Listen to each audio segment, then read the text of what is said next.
I rank where the view is nothing less than phenomenal. For how I express and project from my abdominal. The only view better, both my daddy and my mama know. No living parents, my sons give me balance. My wife is my serenity, this mic is my identity. The world is foul enough, that's why I write without obscenities. Provoking danger with broken language and spoken anguish. Begging to get hurt, why would you ask to go through changes? Yes, Lord, life's a chessboard, master the angles. Control the tempo, be the one who holds the info. Acknowledge is just as deadly as machete swings. When spoken, the truth is as potent as that Medellin. While others swear the style is free, I just let it ring. Our time is undervalued, soldiers make us better kings. My fans on my shoulder, reaching after better things. Today I take the shot, for them I'd rather set the screen. My mama told me follow my dreams. My daddy told me get it by any means. Stand tall, make him bow to a king. But I've evolved, you can see the resolve. Look in my eyes when you speaking to God. Life and for those who we caught up in using what I was called with the muse. I guess they call it proving I'm more than an artist. Penciling out my darkest while stenciling out a harvest. And storing what gets me from A to B, just like garages. Instrumental with collages. Envision what I've been drawn. Broadway to give you rhythm like the great Lena on. So bent on, found comfort in the storm. Find peace and on when you see them others perform. Organized chaos, outcasted like hey ya.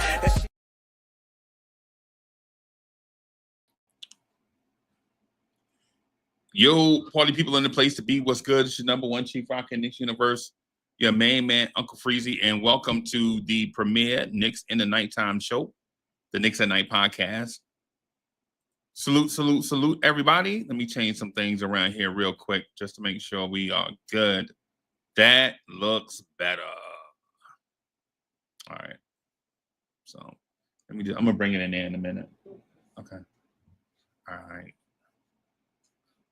What's good, my people? Kerry Cox, the son of the legend Kerry Cox, is in the building. Andios, what's good? Corey Lee in the place to be. HRM is in the building. Salute. Yeah, man. Corey Lee says, keep in mind, we have a new goal of 10K. So if the content, please. So if you like the content, please like and subscribe. Also share. And thank you for taking part. Appreciate y'all, man. Appreciate y'all. Want to start off the show, want to start off the joint by saying I appreciate all the new family members, all the new folks that have subscribed to the channel, all the new subscribers, man. Thank y'all. Appreciate y'all. Want to also say thank you for everybody that's been helping us grow. Man, a tremendous shout out and thank you for helping the channel grow. I think right now we are right at 8,000 subscribers, man. Since these past few weeks, we've been really killing it in the subscriber area. Want to shout out the YouTube partnership. David G in the place to be. What's good? Pastor J, what's good? Yeah, y'all. So thank you to everybody that's new here, that subscribed. Thank you to everyone that has, all the day ones, even the day twos. Appreciate y'all being here. So we are gonna talk that talk the way that we like to have that Knicks talk to us. But first, before I do that, I want to ask y'all what's on your mind. Right? I want to ask, you know what? I think we have an animation for what's on your mind. I think it's Anthony D's animation for what's on your mind. I'm gonna play it, man. See if y'all like it. Y'all tell me what y'all think, man. Tell me what y'all think about this.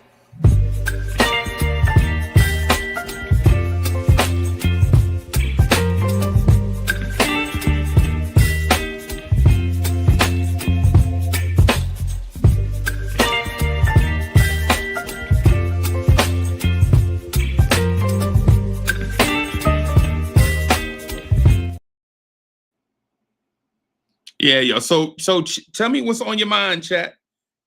Tell me, put your concerns in the chat, and we'll talk about those a little bit. I have some things on my mind I want to share with y'all also. Also, sorry about not doing the Knicks morning drive this morning. Had a doctor's appointment. Everything was well. Your man's okay. All that good stuff. No worries, no concerns on the health tip, but just had to go. You know how it is.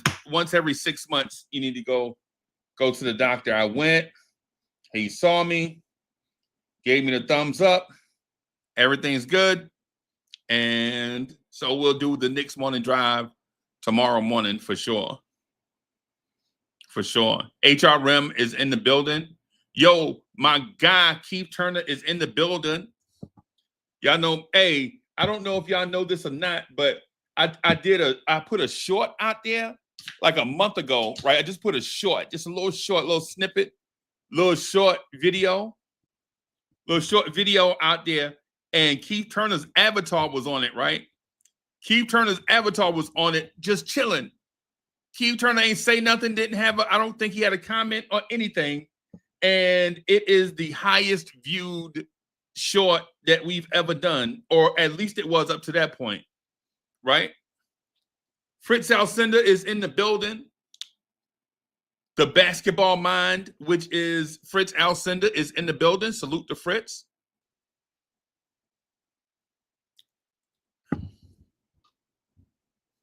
Ivory 10 is in the building. Ivory 10 says, my concerns are these. Brunson has not evolved into a point guard and a leader and a good decision maker to coach. Has not evolved into a good offensive play caller. 3, Bridges. Okay. All right. Ivory, you're gonna have to explain. Ivory, I need some clarity. I'm gonna put the link in the chat, but I'm just gonna ask everybody. If you click the joint, just keep in mind that we're working towards sponsors and things like that. So we just want to have the channel be squeaky clean, right? No innuendo, no cuss words. Abide by the YouTube guidelines. Don't try to skirt it, whatever. Just be respectful. That way I won't have to ban you from the channel. I don't want to, but if it's going to be anything that impedes growth, I know what I got to do. So.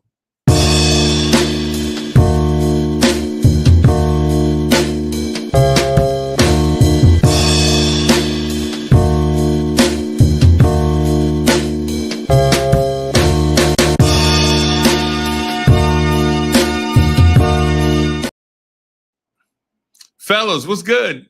Corey Lee in the place to be. Fritz Alcindor is in the building. Hey, what's up? What's up, big bro?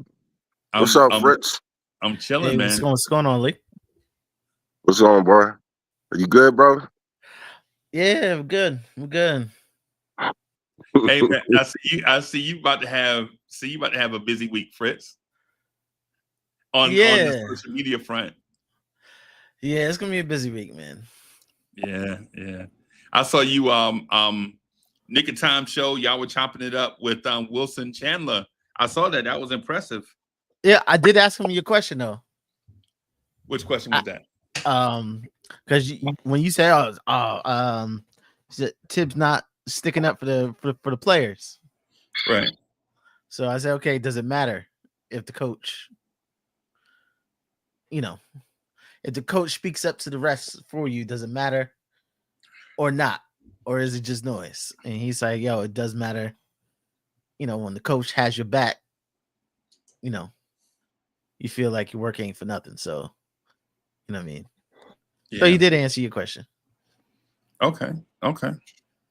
So that's good to hear. That's good to hear. So everything went okay with the interview? Yeah, it went smooth. Okay. It went smooth. You had a few snippets in there, like we had a few questions about Tibbs because even though he didn't, wasn't with the Knicks, obviously. But he did deal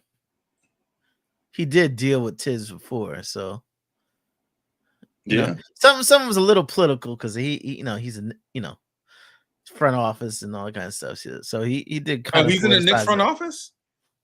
No, but he's still trying to be friends with the Knicks.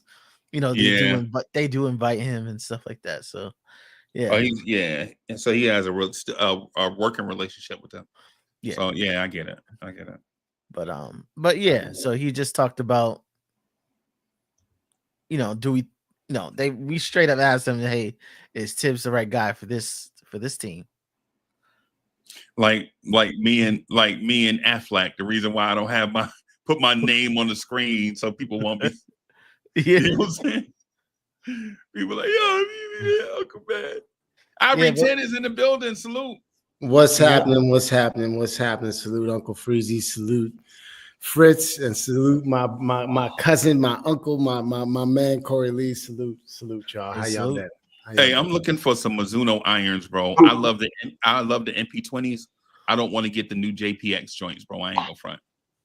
You know what? It might be worthwhile. It might be worthwhile, and this is just, maybe I'm speaking for myself. Just what I need to do is put half that money or part of that money towards a lesson or two, and spend less on the irons, and you wouldn't believe the difference. Like, you wouldn't believe how good your clubs will work now if you change your technique just a little bit. Ivory 10, who you think you're talking to, bro? Come on, dog. I'm paying for lessons. I already scheduled that Sunday. Did you? Oh, yeah, okay. All right. Bro, Get out of here, please. I'm a penny pincher, bro. I ain't trying to throw no money. Freezy walking the links. Yeah. I had to Google what you guys are talking about. Yeah, bro. Don't lie. You had to get a translator. Yeah, I had to throw it in. I had to throw it in Google. I said, "Oh, okay, now I know." Yeah, man. Yeah, hey, yeah. I pretend, no lie. Sunday about 3:30, 4 o'clock. I was working on scheduling golf lessons, bro.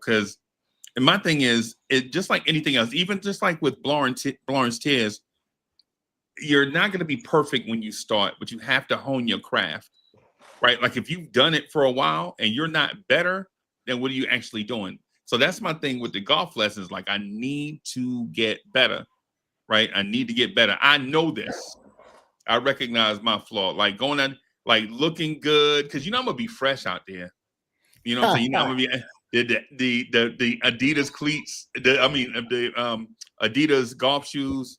I saw those hats you picked up recently. They're gonna go well with those knickers that you got, right? Those cam. I'm still in khakis though. I'm still in khakis. So I couldn't see him in knickers. I couldn't see him in knickers and them long stockings.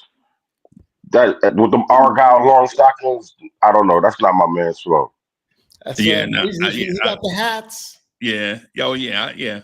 I have about 4 of them, right? I have about 4. But let's get down to the nitty gritty. I want to speak with y'all tonight. I want to speak with y'all tonight about a certain player, right? And that player is Mikal Bridges. Right. So I didn't even think about Bridges until earlier today. I was in the comment section reading what Ivory 10 wrote, and I was like, dang, man, I should have did the show this morning. So I read your comments about Bridges. And so I agree and I disagree.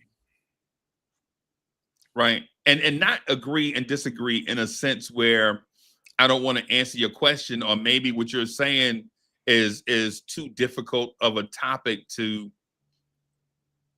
break down into individual parts, think through them thoroughly and come up with a synopsis, right? It's not that.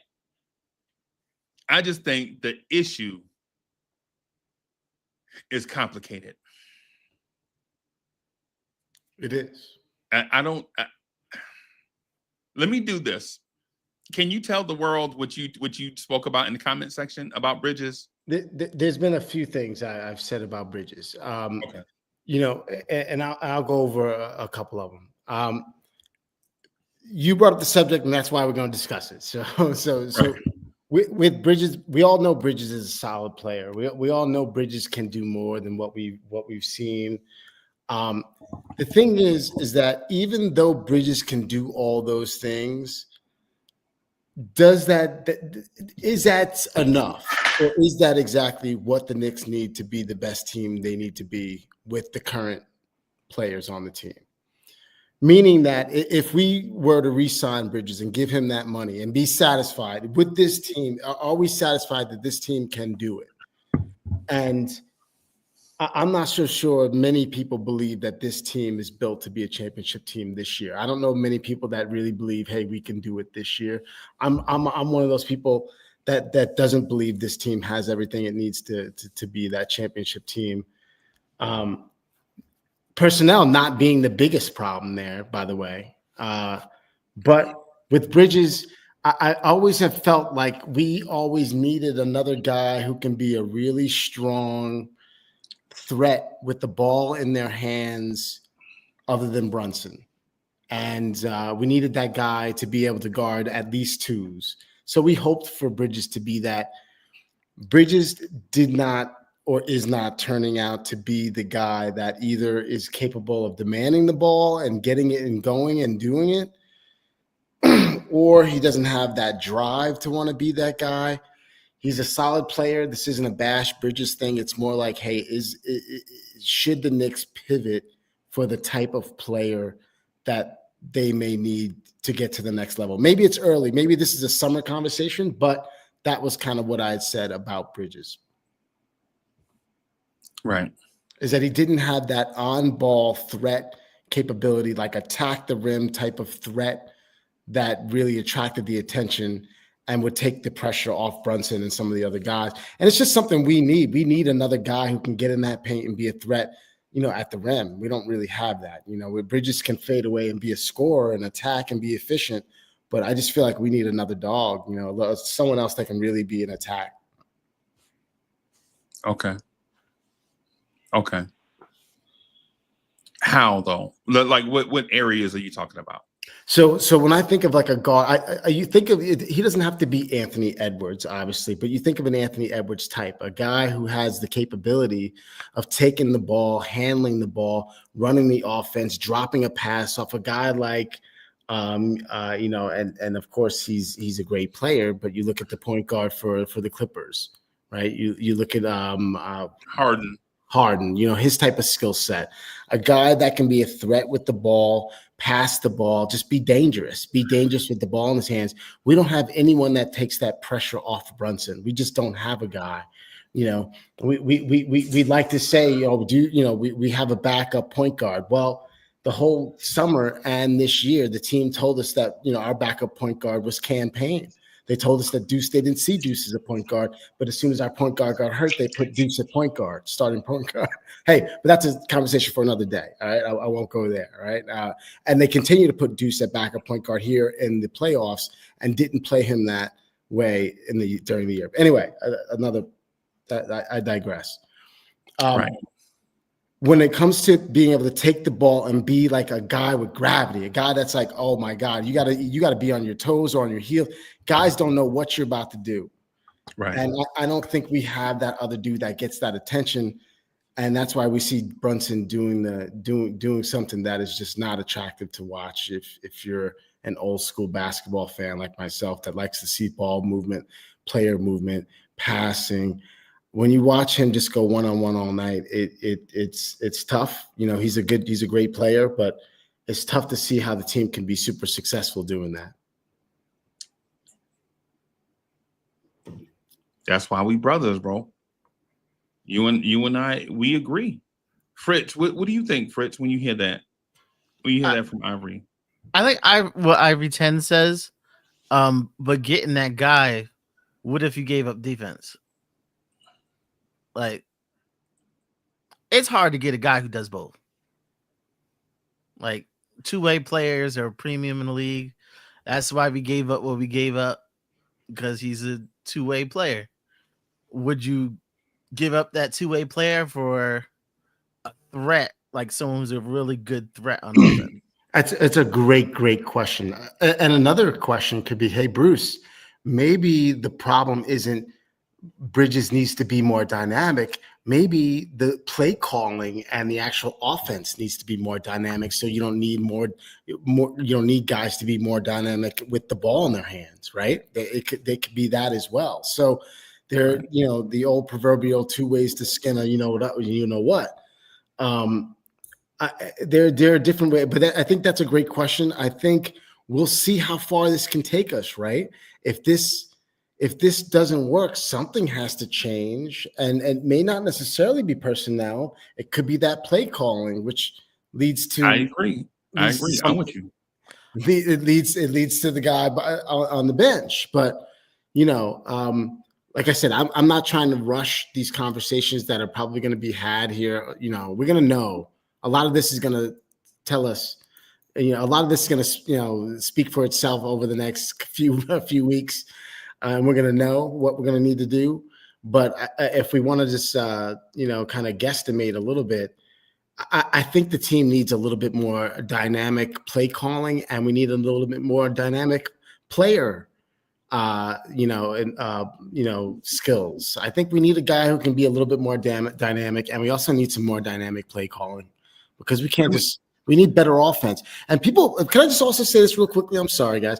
That first game, everyone gave Tibbs so much credit. I couldn't believe all the reading. And listen, he made a couple of changes. The only change he made was leaving Campaign in because he made a couple of shots first. No, that's not. If he didn't make those shots, he wouldn't have been in the game. Okay. That's not totally true. I'm glad you got to that I'm just saying, that's the big change everyone talked about is, he left Campaign in. No, that's not. Come on. Is that okay? I'm sorry, Freezy. You definitely know a lot of these play calls and things like that maybe I haven't paid attention to, so I'm not going to discredit anything you're saying. What I will ask you, and I'll give you a chance to talk about, was there a bigger change in his planning or his game philosophy? Before you ask that, Joe, just give Corey Lee a chance to speak on the Mikal Bridges part. Okay. Yeah. Just Lee, you have anything to add on the Bridges part? The only thing I have to add to it is, we talked about this the other day, and he has a job, and he's brought here for a specific reason, and Fritz pretty much alluded to the majority of it, and that his job is primarily played two ways. You know what I'm saying? And most of his time is expended on the defensive end, because if not OG, it's him guarding a certain type of player that Jalen Brunson cannot check, nor Josh Hart. So with that said, I have no real issues. I just feel like when he gets into a comfortable rhythm, then, we'll see. We've seen him do a lot of great things. It's just that, he's just not, I don't think he's comfortable in his position with the team, with the team as a whole. Okay. Yeah. Also, we got Mikal Bridges based on past performance. Like we didn't get Mikal Bridges based on he's projected to be a good player. We seen the offense in New Jersey. We seen the defense in Phoenix. So I think they knew what they were getting. It just hasn't translated. I look kind of toward the coach on that, because the coach's job is to make everybody work. And if it was working in New Jersey and if it was working in Phoenix, why isn't it working in New York? Now, can I speak on that real quick, Freezy? Because it seems like it's how many times are we going to constantly keep blaming the teacher for the fact that the kids are failing? And even though he's teaching, teaching, and he's breaking it down and he simplifies it. You know what I'm saying? Excuse me for lack of a better term. He makes it dummy proof to some extreme for this team. And he's not trying to overload them with a whole bunch of triangle, XYZ. I need 35 passes. and before somebody takes a shot, and Cat, you got to bend and curl and set the pick at this precise time, at this precise moment. You know, listen. At the end of the day, the kids have to still take the test, and they still have to perform. I feel like it's up to the individuals to do what's necessary for us to give us over the hump. Because actually, at the end of the day, Tibbs may write up a play, but the execution is still on the players. That's the thing. We haven't seen really even the semblance of really a play in a lot of these. I mean, sometimes we'll see a little curl action and see one of the wings come off a curl and try and roll to the hole. We'll see that every now and then. But last night we didn't see a lot of that, right? We saw Brunson really just seem to want to go into this battle of he just seemed like he had this battle. Like I remember when he got like that sixth foul on the guard, he was on the floor talking about six fouls. It's like, fool, get up, man. This is not important. Come on, man. It just seemed like he was trying to do too much and didn't trust anybody. And we cannot say that he doesn't have the teammates anymore, that he shouldn't trust anybody. I mean, it doesn't even matter if guys aren't performing. Well, who are y'all talking about? Y'all talking about Bridges or y'all talking about Tibbs? I think we were talking about Brunson. Because the thing is, because Lee said something. Oh, okay. We're talking about the offense. Lee was talking about the offense, and the offense. I'm like, if the offense is just watch Brunson dance, then that I don't know, because that's what we saw. We didn't see a lot of great offensive call. We didn't see a lot of plays. We saw Brunson kind of going a lot of one-on-one. I don't think that's the play. And we didn't see the coach demanding anything else either. Let me do this. So I'm gonna just get back on the original topic, which is Mikal Bridges, just for a thing. The question was, I think Fritz asked, or somebody asked, compared. It was Ivory Coleman. We're talking about Ivory initiated that part. With Lee, you know which part I'm talking about? The part of why doesn't he look like the player he looked like in New Jersey? Oh no, not that part. I apologize. Yeah, like he has it. We didn't get him over here thinking that he could open up his game to something new. We knew what we were buying. We were buying what he did in Brooklyn, and we bought what he did in Phoenix. Either one would have worked. But the thing is, I'm gonna turn my camera off, man. My internet is, for some reason, it's fine. I probably have too many computers on in here at the same time. But the reason why he doesn't look like the player in Phoenix or the player in Brooklyn is because the team construct is different. So he doesn't have to be the primary facilitator and scorer and for the Knicks like he did in Brooklyn, because basically Brooklyn was an overachieving lottery team that had no direction at the time he was there. And they were just trying to figure out who was going to be a part of the long-term future and who was going to be a movable piece for assets, right? They were showcasing some guys to trade and auditioning some guys to stay. And so that's how you found out Mikal Bridges can be a secondary facilitator and that Cam Thomas can be a flat-out bucket. That's how they did that, by the mission of discovery. Here with the Knicks, he's asked to be the fourth player on offense, right? The fourth player on offense in a very, so I disagree with the reason why I disagree with Ivory is because the answer is complicated. So what Ivory is saying, and from what I get, is what Ivory is saying is the offense wasn't even impressive enough to impress a fan like Ivory and I. Like when we watch the game, we're like, what are we even watching? This is nothing. It was ugly. Right? It was just Right? ugly. Offensively. But Tom Thibodeau was running new actions in game one, but the players that were trying to run those plays, you have like doctorate level players running a third grade offense. And you can tell they didn't screen hard. They didn't cut away hard.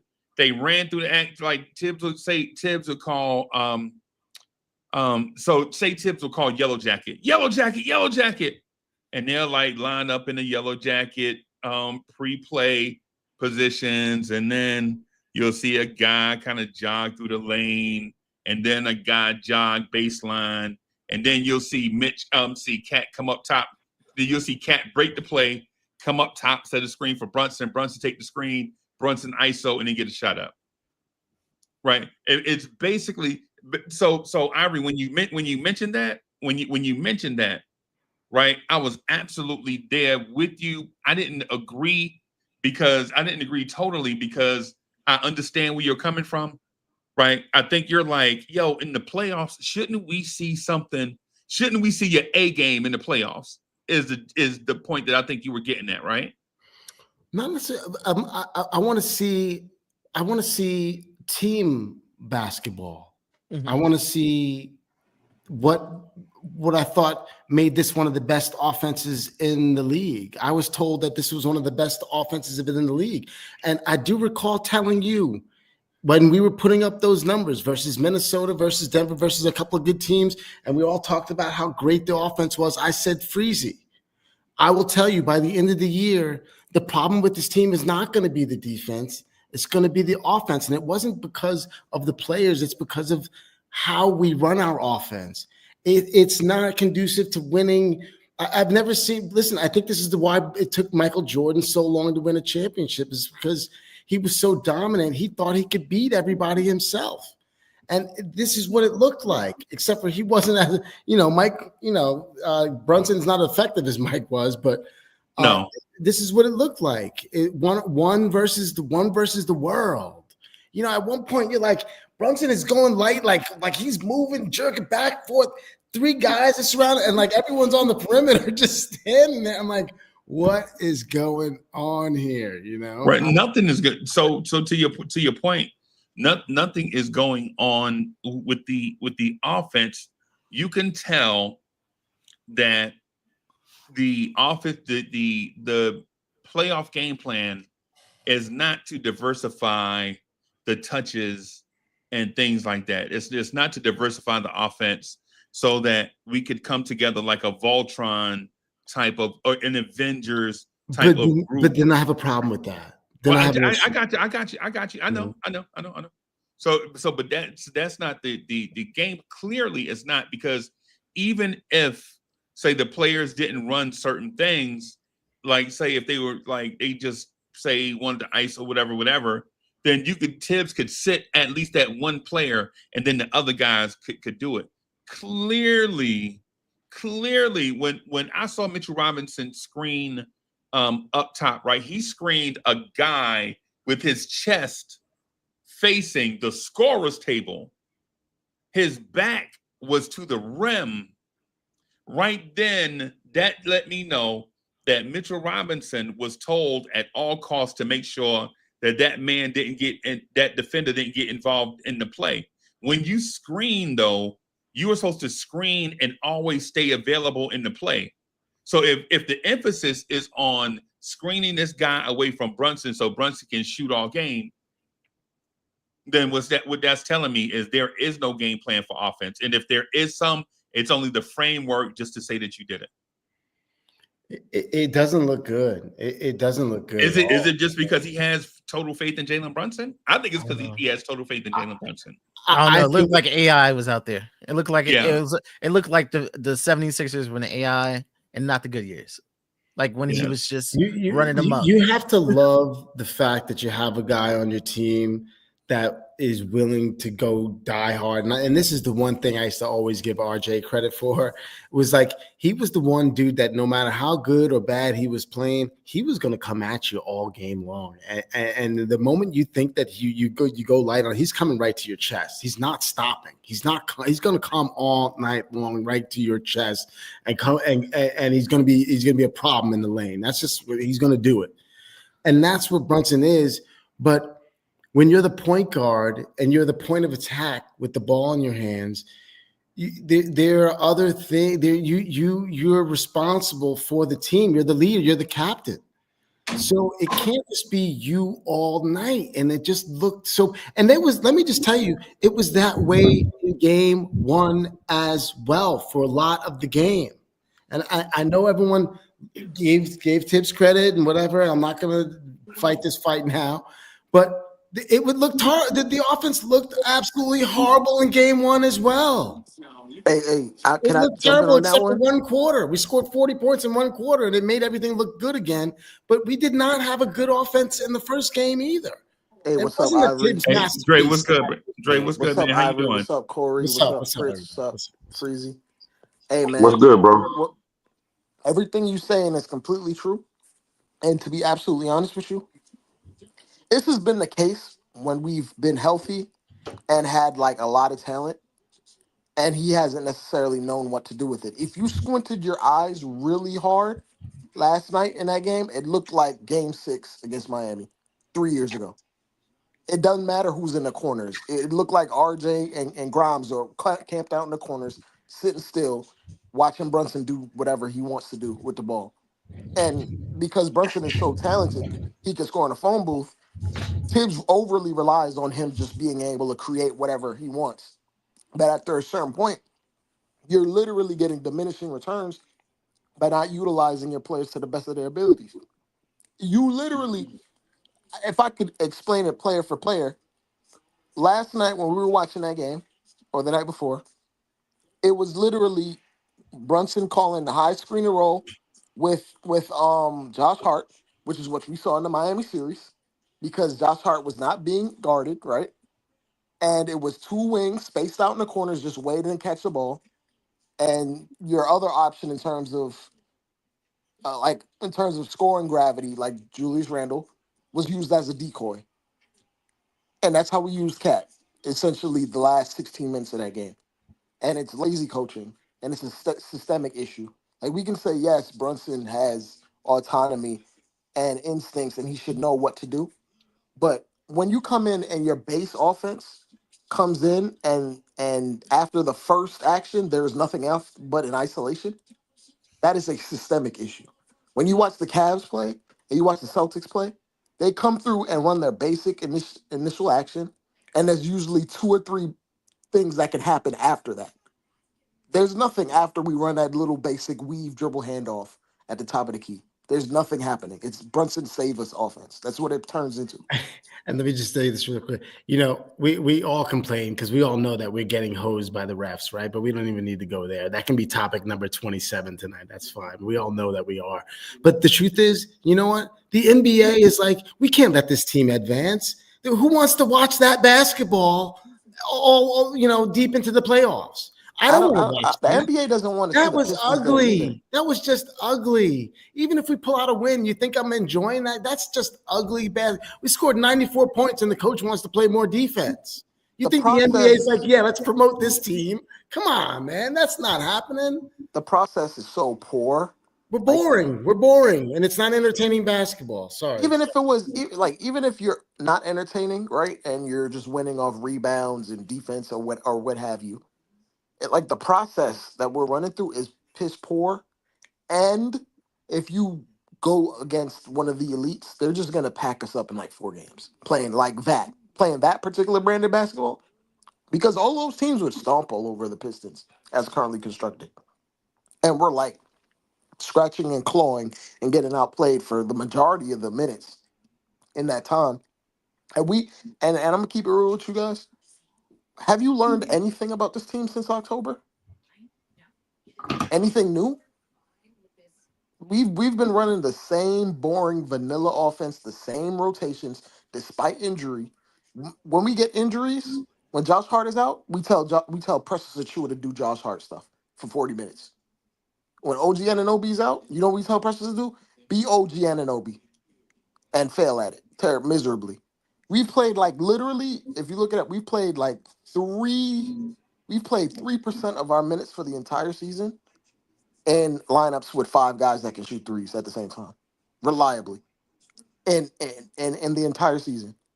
Like Tibbs, it's one of those things where Tibbs overtly values a particular player and a play style over winning. He wants to win on his terms or what he views as the ideal to win, and not what the actual game is going to. Because in the post game, I remember talking to Freezy Hey, about this. Dre, I think we heard this yesterday though. No, I'm saying I'm saying me and you were talking about this. No, I'm talking about last night. Oh, which part? Yeah, the part about the part about Tibbs' offense and winning things a certain way. Like what Yeah, I want to I ask wasn't you gonna about. harp on that particularly. I Yeah, was gonna move yeah, off of that. yeah. What I want to ask though is if you have, say, offensive players with diversified skill sets, Yeah. right? Like Josh Hart's a certain type offensive player, Cat's a certain type offensive player, OG is a certain type offensive player, Bridges, everybody else. Like, so what's the answer here? What do you do? What do you do with these with this ad hoc mix of offensive players that bring different skill sets to the table that gets to that point of offensive basketball that you think Tom Thibodeau should be at? What's the answer for it? Well, personnel wise, you play Josh Great Hart a question. little bit less, No, or you use him as an off ball screener for right, guys that can score and go attack and go downhill. We right. more or less simplify the game and make it very vanilla and basic by bringing Josh Hart into the action, and then we use Cat as a decoy. And he literally spent the majority of that fourth quarter running to the corner. Like he just ran to the corner and stood still while Josh Hart came up and ran the screen for Brunson, and then we're begging Brunson to figure it out. Brunson has like a 36% usage rate, which is like a top 3 usage rate in the playoffs ever. That is like, for the level of talent that we have, that is just completely out of bounds and ridiculous. That doesn't even make sense. Like Prime Harden didn't do that, and I think it's just lazy. And what we can do is utilize, like we can utilize Cat off ball as an off ball shooter. He's on other teams, well on the Wolves. He's come off of pin downs from the 3-point line. There are ways to utilize him as a popper and actually emphasize passing to him as a popper and utilizing Josh as a screener off ball to ensure he gets that open touch. There's things that you can do that requires creativity that I don't think he has. Or if he does have it, I don't think he has the ability to reach his players in terms of teaching at this point. I don't think he has that in his bag anymore. Yeah. There's no reason why Cat, this big man, should not be receiving that ball when he's got. We haven't made them pay for putting these small guys on Cat. Let him receive the ball at the foul. Why does he have to receive the ball out at the 3-point line all the time? You know, if he just received it on the block a couple of times, made him pay a couple of times, then it's spreading the offense if he's out of the 3-point line. Then they got to switch up. They just put their big on Josh Hart and leave their big in the middle. It's not spreading the floor. It's not. Hey, I'm gonna tell y'all something. I'm gonna tell y'all something that y'all see and that y'all ignore. Right? Jalen Brunson calls for the screen at about 38 to 42 feet away from the rim. How often do you see Mitchell Robinson screening 40 feet away from the rim? Yeah, always. Y'all see it often, right? Think about this. As soon as Mitch is 40 feet away from the rim, he's eliminated from the play. You know why? First of all, because Mitchell Robinson is not a 3-point shooter. For one, right? It's going to take him, he's got to cover at least 15 feet to get to the 3-point line, right? But when he gets there, what's he going to do? Screen again? And if he rolls from 40 feet, you telling me an NBA defender can't recover to Mitchell Robinson if he's rolling from 40 feet away from the rim. And we've seen The worst this. defender can. But to answer your question, Hold on. Let me finish.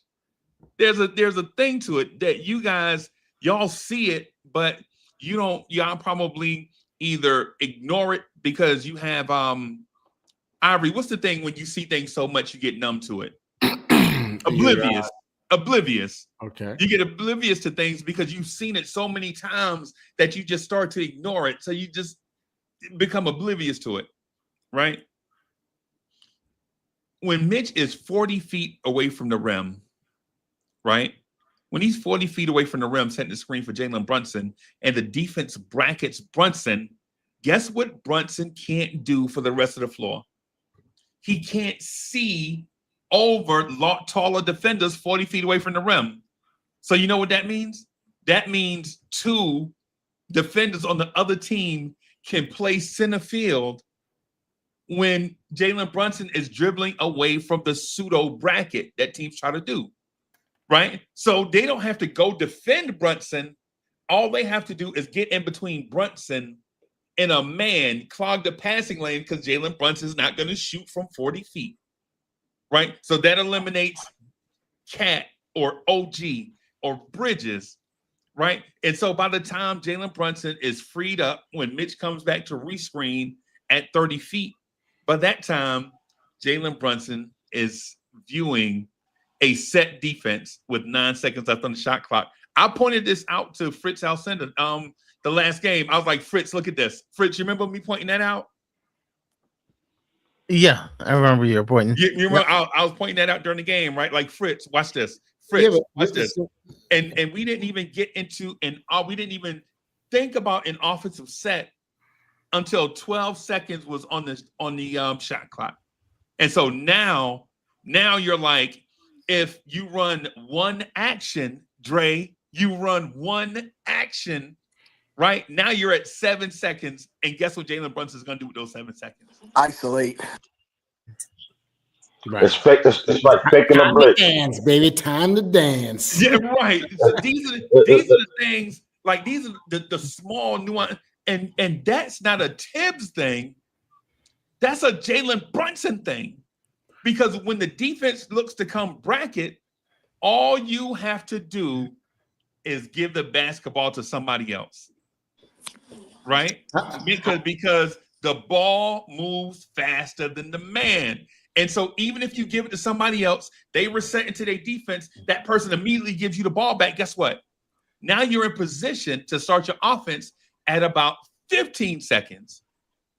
So now you can run 1 or 2 or 3 actions.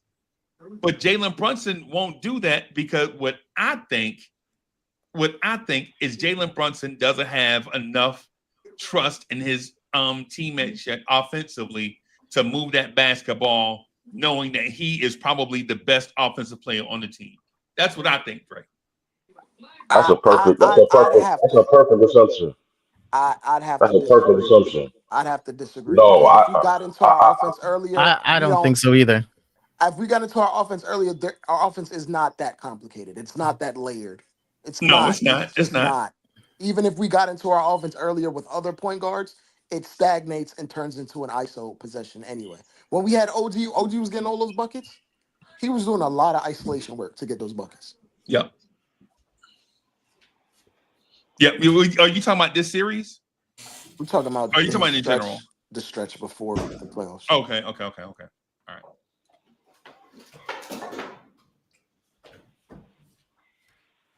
I would agree if we had like multiple layers and multiple options within our offense, but we haven't seen that in 3 years. No matter who's out on the court. I would say this: when Jalen Brunson was out due to injury, the offense had a dynamic flow to it, and the basketball moved when Jalen Brunson is out. Now, anybody that says they disagree with that have not been watching Knicks basketball. Because when Jalen Brunson was out and Tom Thibodeau was still the coach, the ball moved more freely with Jalen Brunson out. Yeah. Chat, anybody in the chat disagree with that? You know what? Let's make it that is true. But we could even make it less about Brunson and more about when Brunson was out. We played two ball. We had Cam in there, but we also utilized Mikal Bridges a lot more to handle the ball. So we actually utilized more ball handlers. We had more attackers. We were more unpredictable. Right.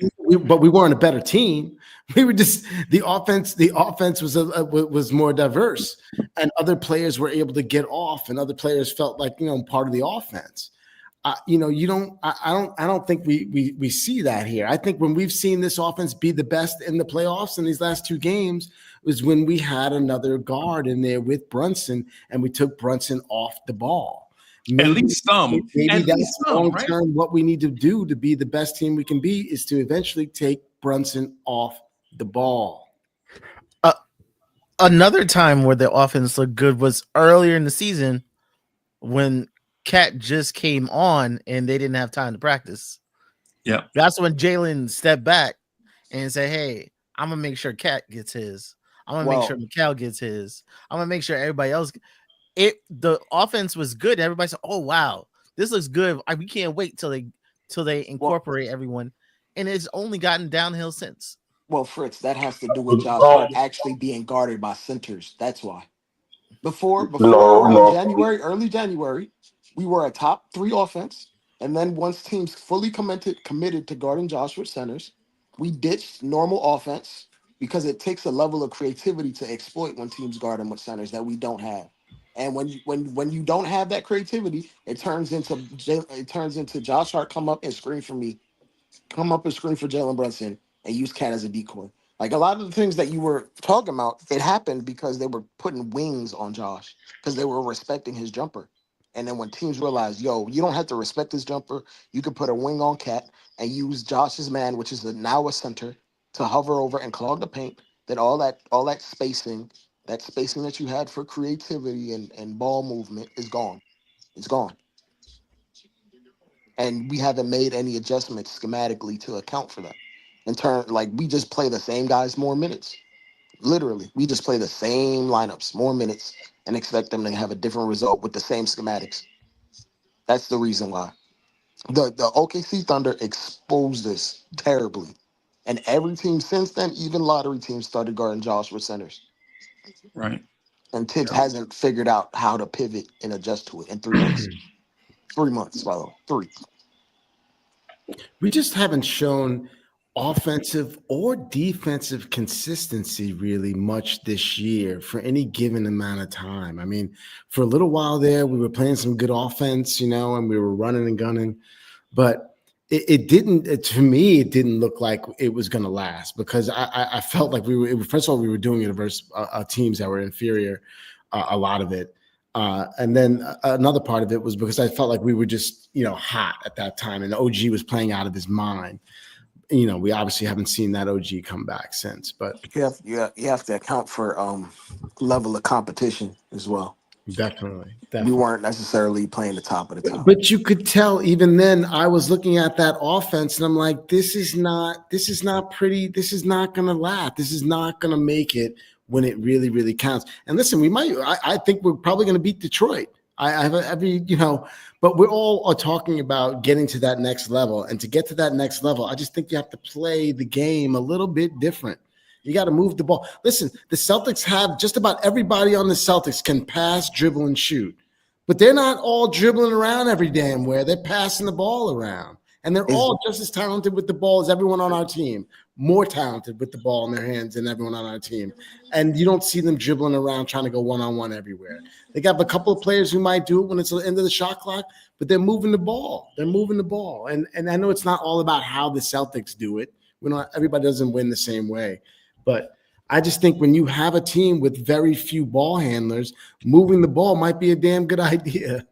It is. I think so. I think it's moving the ball and body movement, right? Movement. Right. Where's the triangle when you need it? We're literally half the Bring time. back the triangle, baby. Half the time they're standing and watching Jalen, and if you're not moving, and your cutters are taken away because Josh is being guarded by a center, then what options do you have left if you're not going to use Josh as a screener? But you got So can you explain that schematically though? Like why that makes sense schematically? Okay. And I don't mean you don't have to be John Wooden, but why would the average, because the average fan is probably hearing you but not seeing, like Okay. envisioning what you're saying. In game one, you notice Jalen Duran got three in the key charge like violations put on him. And because Josh Hart is his man and he doesn't have to honor him from the perimeter, he spends the entire time on the possession clogging the paint, clogging the lanes. There is no cutters coming through there. There is nothing you can do in the nail or anywhere in the middle of the court. How many And 3-second calls did they get? that greatly affects Tom Thibodeau's playbook in terms of what he wants to do. And he Yeah. doesn't necessarily have the creativity to be like, okay, you're putting a big on Josh. Well, I'm going to run Cat around the screen by Josh, and he's going to come off a curl, and he's going to take a three from the wing. And there's nothing really that you can do to stop me from doing that. And that takes a level of creativity we haven't seen from him. I haven't seen Josh set an off-ball screen for a shooter in like all year. Have you seen it? You have a recollection, Freezy? Yeah, but it was not effective. To your point, if you're talking about an effective screen, no. No, because he's 6'4". Yeah. So like they could just blow it up. But even then, to that point, you can send a chip screen, like a quick Yeah. pin down. A brush screen or Yeah. something like that. Yeah. To create misdirection and confusion, but we don't even attempt that. We dumb it down completely because number one, Tibbs has no time Tibbs has no time to worry about turnovers. So the more creativity that you put in, the higher odds and chance that it might end up in as a turnover. So he makes it as vanilla as possible, especially in fourth quarters. That's why Jalen Brunson's usage is ridiculously high because he typically does not turn the ball over. He turned it over a lot the last game, I think. Yeah. I got an example. Hey, Lee, do you remember the head coach Ben McAdoo? Remember him? Yes, sir. You remember when they were like, man, the receiver's not running routes down the field. Eli don't have nobody to throw to. And then when you watch the tape, Eli don't have time to throw. And so the receiver's like, what am I going to run routes for? And he ain't going to have time to throw it down here anyway. Right. You remember? Because they rushing straight up the middle. They running straight up the middle, right over. In 25. They're blowing up the A gap. They're blowing up the A gap automatically because the guards in center were trash. Right. And then you want receivers to run 12-yard square ends in front of the free safety. For what? for him to either get blown up or catch a wobbler, possibly. Right. Or interception. Because he doesn't have the 5 seconds to really look down the field and watch for that particular break. No, he has 2 seconds and he's throwing to his area.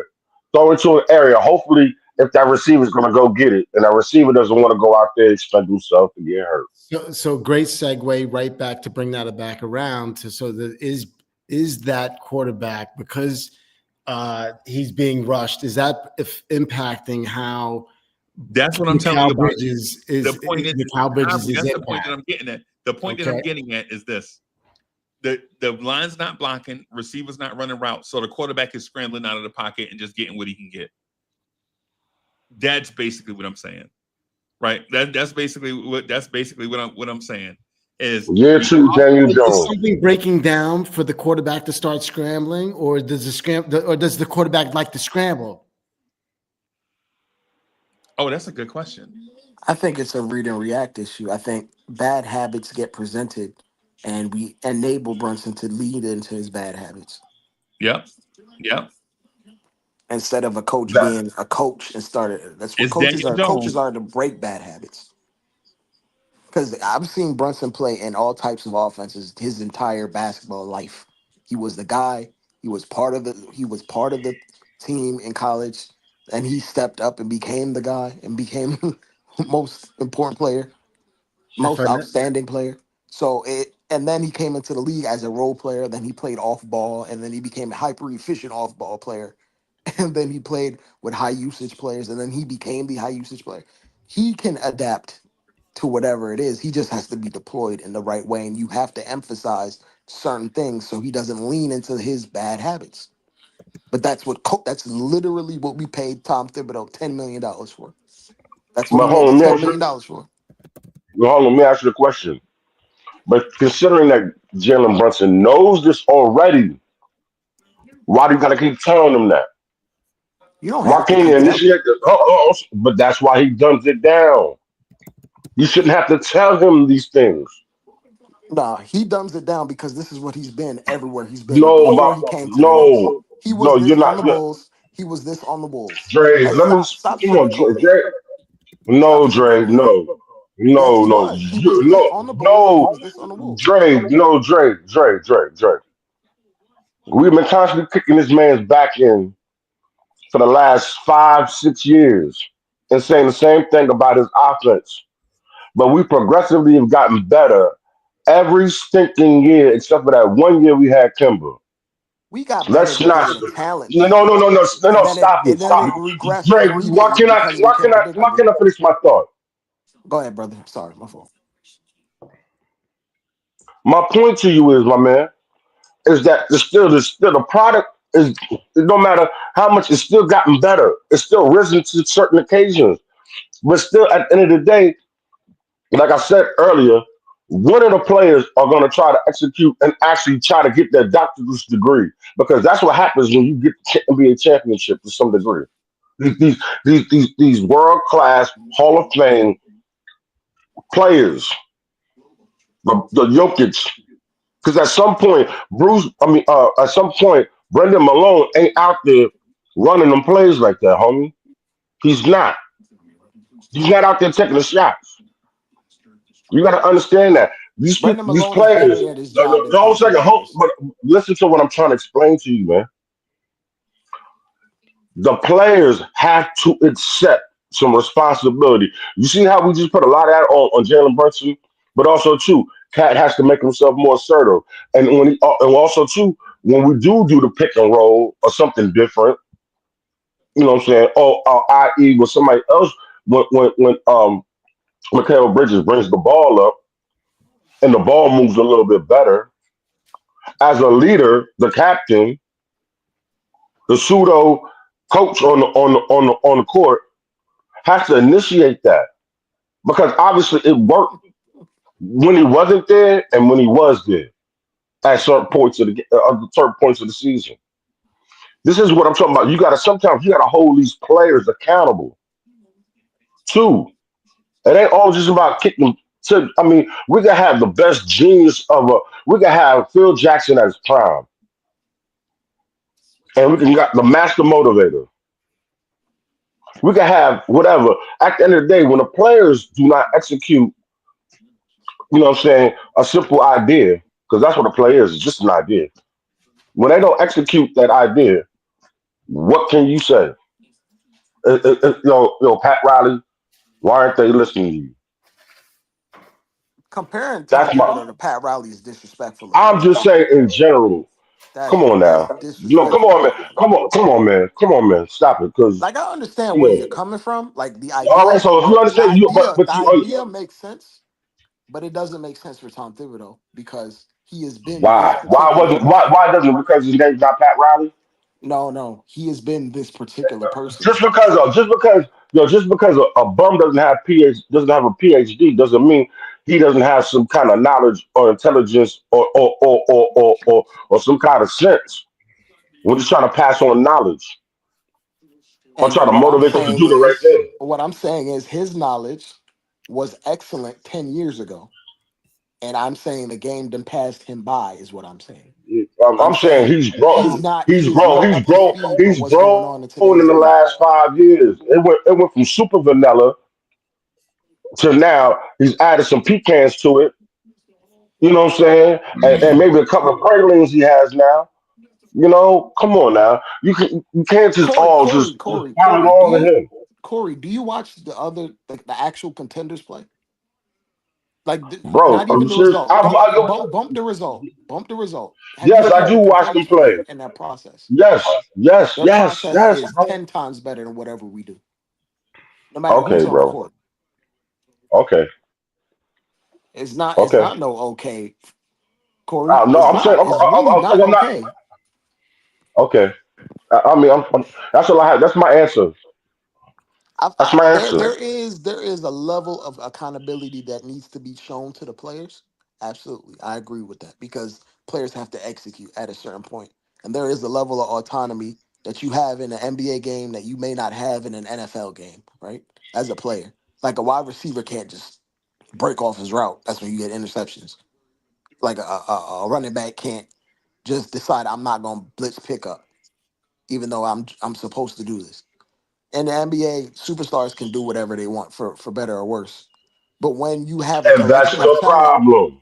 There's well, too much autonomy. hold on, let me finish.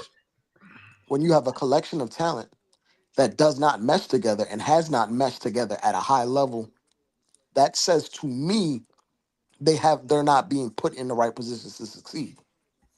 They're Cat and Brunson. I'll say this, Corey. I said this before. Carl Towns has tried more isolation 3-point shots than pick and pop attempts from Brunson. That is not a player to player thing. That is a structure thing. That is a schematic thing. That is a lack of emphasis thing. When you look at the teams around the league like the Cavs went from a 16th offense last year to a top 3 offense ever in the league without much roster change. And that has to do with the fact that they emphasize spacing. They emphasize Hold, things. There's certain tenets that they emphasize on a play I'm to glad play. you just brought. I'm glad you just brought that up. Thank you for mentioning that because I just happened to be watching. It was a short, but I just saw what was it? Oh my God, why can't I think of this boy's name? He played two guard for us with Melo. He was on Melo's podcast. Played the two guard And, for us with Melo. yeah, he was a defensive Shumpert? specialist. Shumpert. Shumpert? Now listen, yeah, listen. Now when he was over there with with LeBron in Cleveland, they made an adjustment. Listen, they Shumpert. made an adjustment. You talking about Shumpert, Shumpert? yeah, Shumpert. He said they made an adjustment. Do you know they ran that whole that run one adjustment and did not change or deviated from that the whole quarter because LeBron's told him. Now this is what the IQ of the players coming. They're not going to react to it. And no matter what the coach does or react or switches, sometimes it was He ain't got on no the LeBron in player. there, Corey. So now you got to emphasize making your players better. I'm just saying, but listen, we're paying people at LeBron rates. They're not LeBron. So Okay, then. to compare the two But is not it that wasn't. no. It's not just the LeBron thing. The defense was set in a certain discipline. Like if a certain they were told to read certain keys. Anybody in here that played defense had know that you have certain keys that you have to read unless you're in a single man to man.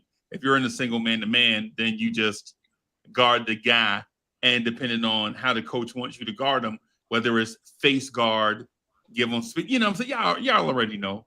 In that scenario that LeBron was saying, he knew that what's the name couldn't leave the shooter because if you watch the beginning of the video, Shumpert said he told the coach to put a shooter in the game, right? Mm-hmm. The coach put a shooter in the game. And the guy that was supposed to come double LeBron at the rim couldn't leave because the shooter was in the corner. So as soon as LeBron get the step, as soon as LeBron beat his man, that guy couldn't come over to help contest LeBron at the rim because if he did, LeBron is one of the best motion passers the game has ever seen. LeBron was going to hit that man in the corner for 3 until that man stayed. So instead of that man leaving and coming over to double LeBron, he stayed with the shooter, and LeBron just killed that man in that same play over and over and over again. Like that, like there is like a schematic thing. It wasn't that the play was immaculate. No, it wasn't. It was just a defensive scheme. But yeah, but what I'm saying though, that's pretty much that's what you call is doing. Detroit, they're running a scheme, and until Brunson did, you know what I'm saying, or i.e. maybe Tibbs or somebody recognizes that and alludes to something like that, that's when my point. What I'm trying to get to is that these cats are not dummies. They know the game. They no moron gets to that level. Very few gets to that level, and especially plays at a high level, playoff style, without them knowing certain things. You know what I mean? Some They have people a very expensive starting lineup, by the way. For those that don't, exactly. very expensive starting That's lineup. bim, bim, and that's my point. When we gonna hold some of these cats that are out there accountable for their lack of trust of each other? Because they get paid to come together. They're trying to achieve a goal together. You know, the teacher is just putting it out there. He's telling them he dumps it down and makes it easier for them. Remember when Jim Brown said that and they were getting something? I'll make it easy enough for you. It's not hard to execute. All you got to do is execute it.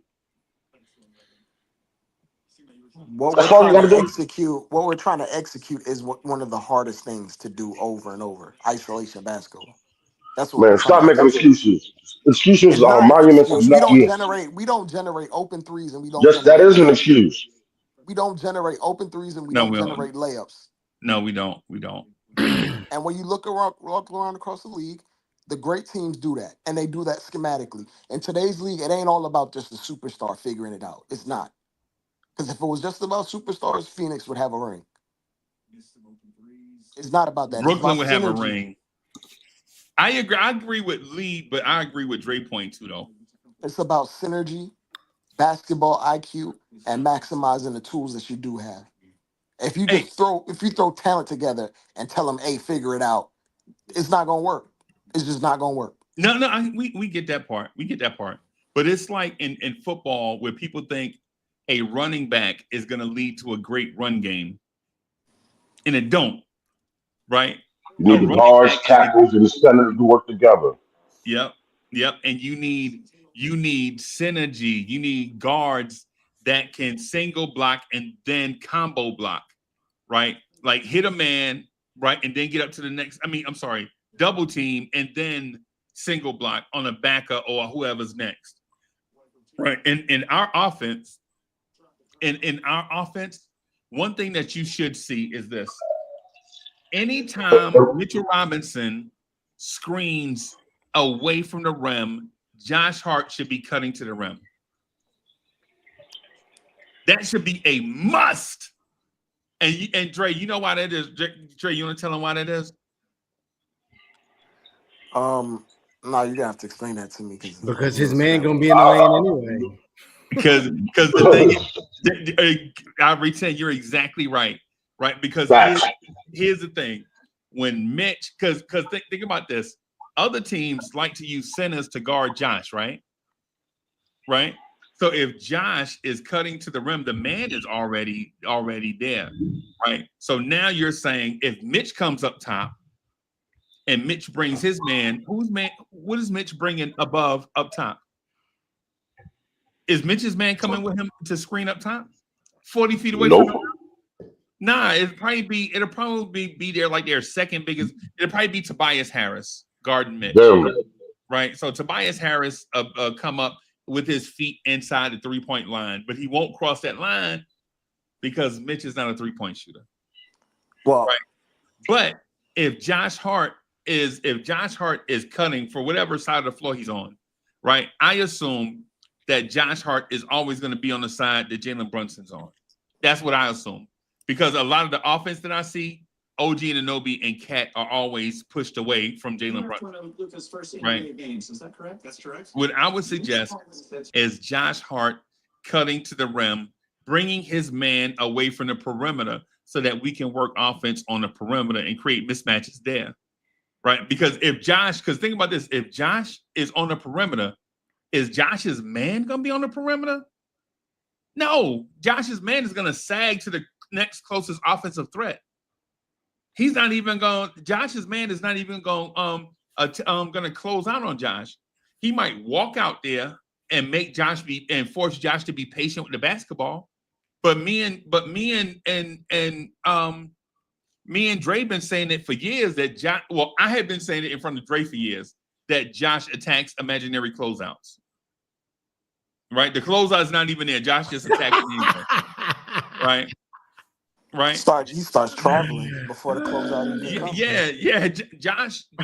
Josh chases waterfalls. Right. That's what he does. He fights windmills. Right. He has such lack of faith in his jumper. He starts seeing people come in before they even come. Right. But the thing is if Josh cuts to the rim, then his man has to occupy Josh, which creates space on the perimeter. You know what, Freezy? Why not just use Josh like you were saying before? Use Hart to pick for a shooter. Use him to pick and get Mikal Bridges open for a shot. His man ain't gonna follow him. His man is in the paint. So if he's picking for Bridges, Bridges is gonna get an open shot. Or have him pick for the best shooter in the game, Karl Anthony Towns. Set a pick for Towns and let him get an open shot. I don't want Josh as a screener at all. Right, because the thing want him on the court because he's not doing anything for Tom Thibodeau right now. But the thing is though, Dre, if Josh is a screener, that means if we run some type of screen and roll action, that means Josh's man is going to be switched on to whoever has the ball.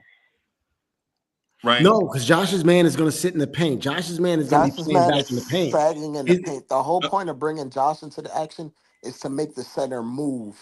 So you can create space elsewhere on the court. This is or not only because the thing about the defense is the defense is you want the defense to be occupied or jeopardized, right? You want it's the reason why people throw the deep ball in football, right? Because you want to put that singular corner in jeopardy, thinking like if you don't make this play, then it's a touchdown. And a lot of times when you do that, you don't get the touchdown, but you get a flag. So you gain something, right? And I'm not saying all the time it works. It depends on what guy is guarding Josh, what the momentum is like, who's the hot shooter that night, what defensive scheme is. But the thing is, we can't have Josh on the perimeter. Now, when you take Josh off the perimeter and you replace him with OG or Bridges or Cat, right? And I'm talking about on the front side. I'm talking about the open side of your screen and roll. Move Josh from over there. Put Josh in the Dre. Why can't we just put Josh in that weak side corner? Because the big overloads off that weak side anyway. Literally. Right, but you're screening away from that. Well, I mean, you put him in the weak side corner as what, a screener? No, as a shooter.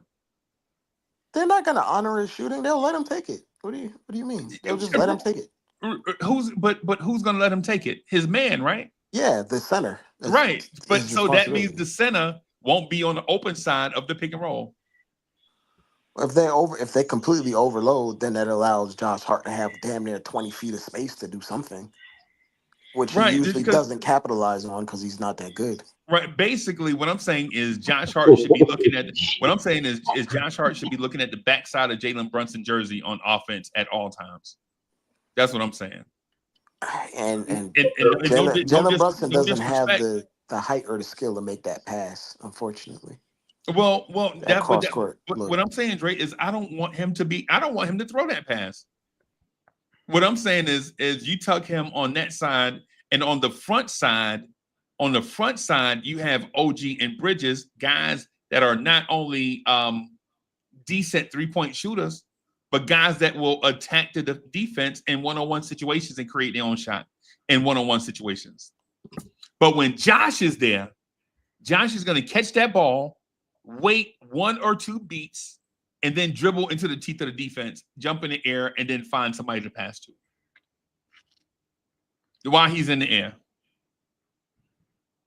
OG is going to put that ball on the floor, go right or left, go straight into the paint. And regardless if he has to knock down people like bowling pins, something's going to happen at the rim with OG. And Bridges is going to start that dribble. And if he can get that step on you, he's going to do his jump fade in the mid-range. That's all he wanted anyway, and his money. But Josh Hart's not going to do that. Josh Hart's going to catch that pass. The defense is going to say, hey, Josh, do something. I dare you to do anything. and Josh is going to panic and dribble that ball into traffic, jump in the the air, and throw it to Tracy Morgan. Yeah, right. Yeah. And so all it is taking, instead of having Bridges in that backside corner, a decent 3-point shooter that can get you 17 or so points in a game within the flow of an offense, you're replacing him and Josh, right? And then if oh my God, if Jalen Brunson needs Mikal Bridges to come screen for him, oh my, right? If Jalen Brunson needs Bridges to come screen from that's not a plus for us. Because Bridges is going to drag a defender with him. Whichever defender winds up staying on Jalen, the other one's got to go with Bridges. They're not going to trap and give Bridges the ball with momentum going to the rim. No, that's not going to happen, because he's going to stop at 9 feet and hit the mid over somebody. This is what I'm saying is like the small adjustment. Like, these things are not personnel issues. This is schematic issues. I think, yeah. Like, why do you have OG and Cat in the corner 10 feet away from each other with one defender guarding both of them? Hey, Freezy, you know how many times you see us, like, 2 or 3 guys start cutting at the same time, just collapsing the paint, just making no sense, that for no rhyme or reason, we just cutting? That's straight schematic. Like, they are explicitly told start cutting it. You don't think Tibbs has no say in that? There's no rhyme or reason behind it. That's his offense. Ivory 10, that's his offense. That's what I'm saying. Yeah, he said he screams move, move, move. So people just start running, and there's no real rhyme or reason. People just start cutting. And to be fair, there is the beautiful part about basketball is that there is an inherent level of randomness to it. It's a flow. It's a game with rhythm and feeling, and basketball IQ requires that. And once you implement an offense that has certain tenets that emphasize, hey, if you see X player here, you're supposed to cut here. You're supposed to make a cut. You're supposed to make a 45-degree cut if you see a player at X position, right? Yeah. I don't think we have any rules set in place. It's just a free-for-all and without much discipline. But they get taught that stuff in 5th grade, though. Yeah, they get taught that stuff in 5th grade, but there's an added element of creativity, and it's at the highest form. It requires basketball IQ and feel. And some of these things can be honed in and taught. And some of these things guys just don't have. Some guys make it to the NBA because they're 6'8" and can jump real high. This and have good work ethic. This also just may take this team a lot longer, much, much longer, just because it's difficult, right? I mean, Brunson, his game and his strength is to have the ball and to dance and to get in the paint, to move around. So guys kind of have to stand around and figure it out. When do I cut? When do I do this? Should I go now? Should I not? It's tough. It's tough. I say this, Ivory, to that point. It's tough, but anytime our offense looks ugly, it looks ugly in the same way. It don't matter who on the court. No doubt. It looked the same. Like, I literally said it against the Pistons. It literally looked like Game 6 against the Miami Heat. That last game we played against the Pistons. When it goes bad, it looks the same way. It don't matter who on it. It could be Evan Fournier on the court. When it looks bad, it looks the same way. It's one guy with a lot of stagnant pieces around that don't know when to cut or know how to create spacing, and we don't leverage our players' best abilities. It looks the same. It looks the exact same way. When you seen. Remember that play when Brunson tried to make a pass to Randall in a clogged paint because Josh's man was ignoring him? Yeah, right. I remember that. What have we been seeing the last 3 months? At the highest level, when you're playing against teams that actually care and have the personnel to execute a defensive scheme against you, it looks the same way every single time. And we haven't tried to figure out a pivot other than like, hey, Josh, come into the action. That's the only pivot we've tried, and you keep showing that over and over. Serious basketball teams are going to sniff that out and not allow it to happen, and they sniffed it out last night.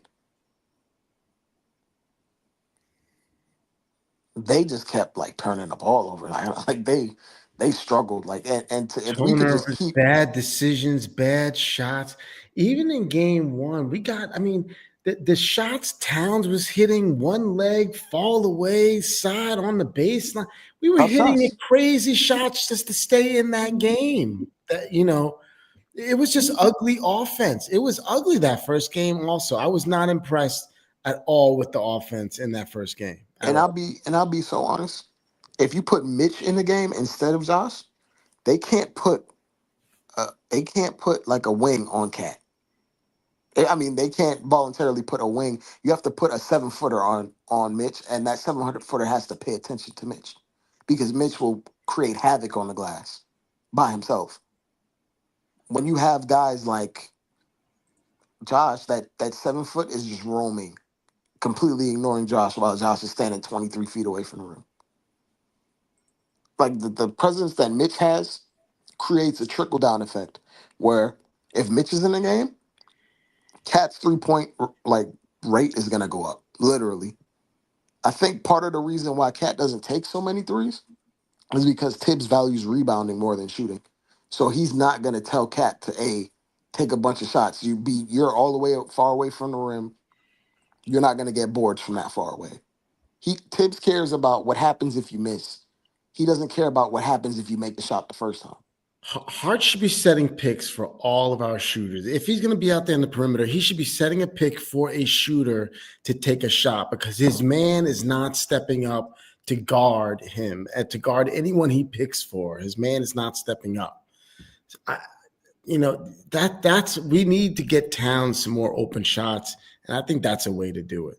Some off-ball picks. We dominated the Pistons the first game of the season. Remember, like up 30 or whatever.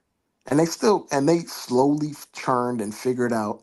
And then they stopped guarding. They started guarding Cat. They kept guarding Cat with Jalen Duren. Then they came into the playoffs and they said, Jalen Duren, you're going to guard Hart.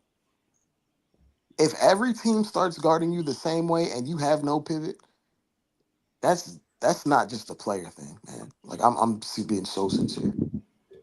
That's not a player thing. If your pivot is to get guarded like that for 40 minutes and just play the guy for 40 minutes instead of trying a different rotation, then I don't know what to say. I don't think we do any favors. I don't think we do anything to make Cat's job easy. I don't think we do anything to make Mikal's job easy. I don't think we do anything to make OG's job easy. I don't think we do anything to make Brunson's job easy. It's just we try to meet force with force over and over. And just execute what we're doing, but harder. And I think there's certain things that need to be adjusted. And I'm be absolutely honest with you, Cat is probably gonna get a lot more touches. We're probably gonna see Cat in a hub-like role, but the mileage may vary if a 7-footer is loaded in the paint and Cat can't necessarily get passes off. So. I'd like to see Brunson be the guy to come out of the game first. If Brunson wants to go in there, dance, and go crazy the first 5 minutes of the game like he's been doing, the first right out of the box he's been doing this. He's not thinking about it. And he's right out of the box, he's going bananas. If he wants to do that, great. Let him dance for 7 minutes. Get him out of the game early, and then start getting someone else involved in the game. And then he can come in and dance again with the bench and run the bench and go bananas with the bench. Let him do his thing. Let him be Brunson. That's fine with me. But if we don't get these other guys involved, I think we're going to be – I don't think we can go very far. With that said, fellas, I got to be out. Good night. I'll be listening. Fellas, thank you so much for the opportunity. I appreciate it. Breezy. Yeah, man. Yeah, man. Mizunos, brother. You got to get those Mizunos, man. Yeah, I need a bigger sweet spot than that, man. So what do you between? He must be between 10 and 20. That's why he said he need a bigger sweet spot. So, but yeah, man. Nick Yak in the building, Ed Winning in the building. Thank you everybody for rocking. I'm not going anywhere. I just want to say thank you everybody that's here enjoying the conversation, man. If you're new here, consider subscribing to the channel. So we are marching along strong, right? We are marching along strong. Like every time I check, the number is different, man. And I really appreciate, man, from the bottom of my heart, man, I appreciate everybody just wanting to be down with me and Dre and Nick Yak and Corey Lee and Soul Finger and everybody, Coach. Man, I appreciate, man, everybody just want LI1, everybody coming through, just down with the crew. Man, appreciate all our new people. YouTube is telling me, I don't know if I told y'all this before, but YouTube is telling me that we have a large following of international ladies. So ladies, ladies, thank you for subscribing. I don't know what we're doing here, but clearly we are doing something correct. So whatever it is, we're just going to keep on trying to do that. We're going to keep on keeping on. Hit that like button, share, comment. And with that, man, we're going to get back to it. Hey, so Dre, what do you think about me saying flipping Bridges and Josh Hart and take Josh Hart away from the spot up shooter role and into more of a fail safe plan D option on offense? Where he's like in the paint? No, like he's tucked in the corner. And only time I mean, is that not a catch and shoot option if he's tucked in the corner? Is that not a catch and shoot option if he's tucked in the corner? Plan D. D is in Delta, not B is in boy. Oh, plan D. Plan D, as in Delta shooter. And late in the action, you could probably bring him up to a hub and have him find designated shooters, be a spotter. I think you're better off utilizing him as a playmaker a lot more initially. If he's going to come up in the screen, hit him in the short roll immediately and let him attack. Who's going to pass? You think Jalen Brunson is going to give him the ball? He's done it before, but the thing that the Pistons have been doing is that they've been sending pressure on that screen and they've been taking away that passing lane that he can't necessarily make because he's not that tall. Right. Normally in that position, we've seen like Mikal come up and set a screen and he'd hit that bounce pass right between to split it. Right. But like the Pistons are sending that soft trap and then they're floating back to take away the pass.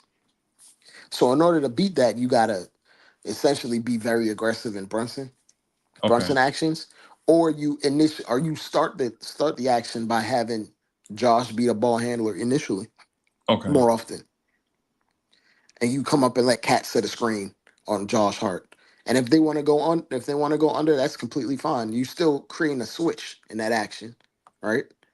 And at times you'll have Cat on a normal big, and then you have that switch happening, and Josh will be actually guarded by a smaller player or a wing. And you can exploit that with backdoor cuts, with well-timed cuts. It's some things you have to keep trying, but I think one of those things where Tibbs is scared of turnover, so he may not trust Josh Hart bringing the ball up very often. He does it sometimes, but sometimes like Josh has sometimey decision making. Sometimes he just space cadets and just throws it away. Right.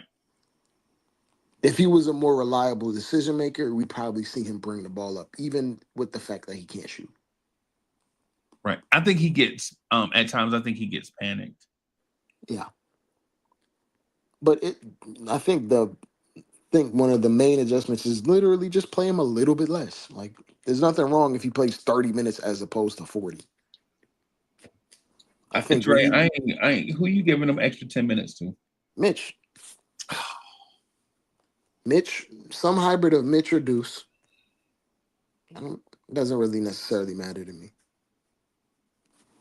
Mitch or Deuce. You figure it out as the game is being played. If they're playing with bigs, you go to Mitch. I get frustrated with the Mitch conversation because I don't know if y'all do Mitch justice. Like legit YouTubers like Corey Lee don't do Mitchell Robinson justice.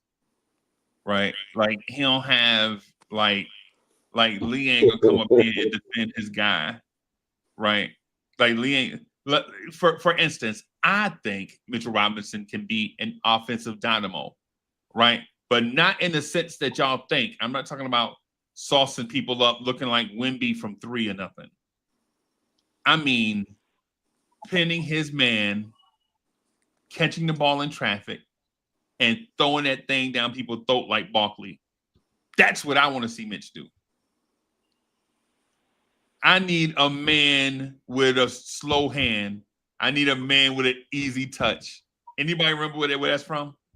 Lee, you remember that? Lee might not remember that. Oh, he let me down. I just threw Lee the lob and he missed it. Oh.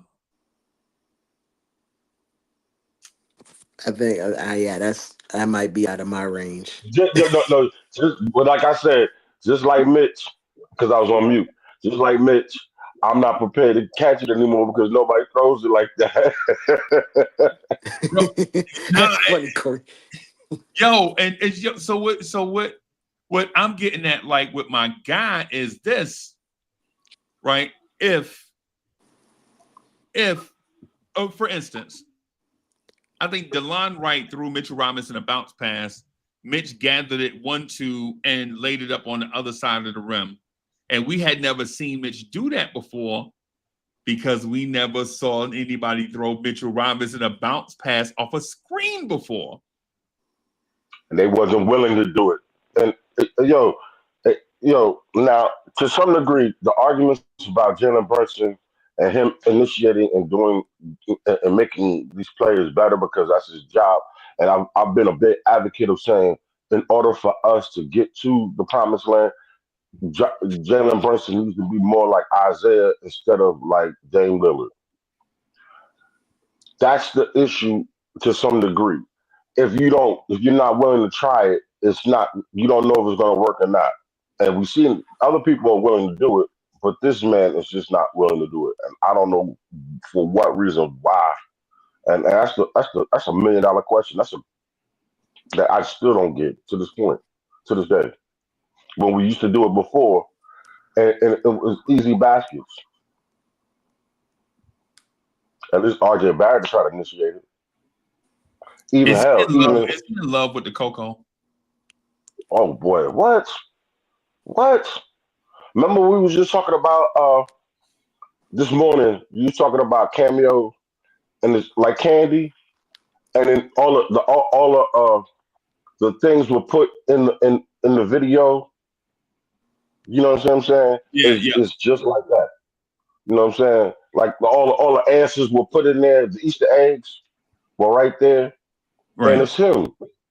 I think Jalen Brunson's biggest issue is himself.